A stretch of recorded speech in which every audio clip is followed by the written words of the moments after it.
Maintenant, du côté du Cameroun, la prophétie de la transition est très engagée chez vous, mes frères du Cameroun. Amen. Si vous avez des amis du Cameroun, vous pouvez les inviter à écouter cette parole. Je sais que vous le savez déjà. Il y a beaucoup d'hommes de Dieu, beaucoup de prophètes de ce pays. Que Dieu vous bénisse, serviteurs de Dieu, avec tout mon respect pour tout le travail important que vous faites du côté du Cameroun. Je viens me joindre en tant qu'un frère à vous pour cette intercession. Alors mes frères, chers hommes de Dieu de cette nation, vous le savez, nous le savons, la phase de transition dans ce pays peut être assez délicate. Les fils du roi vont s'entre-déchirer. Les fils du roi vont s'entre-déchirer. Et des vieilles velléités qui est le fil que le roi avait pu faire taire vont se lever de manière incontrôlée, incontrôlable. Et le pays du Cameroun risque de voler en éclats. C'est-à-dire des zones inatteignables. Le terrorisme que vous avez pu plus ou moins maîtriser pour ne pas qu'il entre, risque d'entrer dans la phase de transition.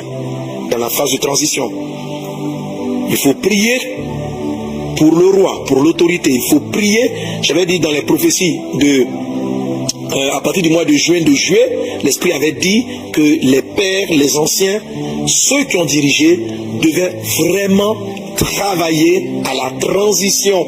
Ils devaient vraiment travailler à la transition. Ils devaient se mettre, réfléchir. S'ils n'avaient pas toutes les idées, je vous en supplie, chère autorité, appelez les personnes, commencez à faire des discussions, réfléchissez pour ce qui est bien pour votre pays, réfléchissez à ce qui est bien pour votre pays, placez les personnes, parlez du système. Je sais, on va dire c'est la démocratie, on va voter, mais pardonnez, cher père, chère autorité, cher roi, vous savez très bien que ça ne fonctionne pas comme ça. Si vous ne le préparez pas, vos propres enfants, les personnes qui vous ont soutenu vont se battre entre elles. Et ça, je suis sur le Cameroun. La bataille des fils va élever les ennemis de la nation. Et les ennemis de la nation se lèveront. Et le pays sera brisé. Pendant que les fils se battent, ceux qui se sont opposés se battent et qui vont s'entre-déchirer. Déclaration de sécession, attaque terroriste et toutes sortes de choses. Donc, homme de Dieu, prophète de Dieu, je sais dans mon esprit que vous le savez très bien, je ne vous apprends rien, je viens simplement compléter les révélations que vous-même vous avez eues pour que nous prions particulièrement pour le Cameroun, pour cette phase de transition. Prions parce que 2023 peut être extrêmement délicat pour votre pays. Le plan que Satan vise, c'est la dislocation, c'est les troubles, c'est la guerre entre les fils, du pays, parce que chacun voudra conserver, prendre du pouvoir, s'installer.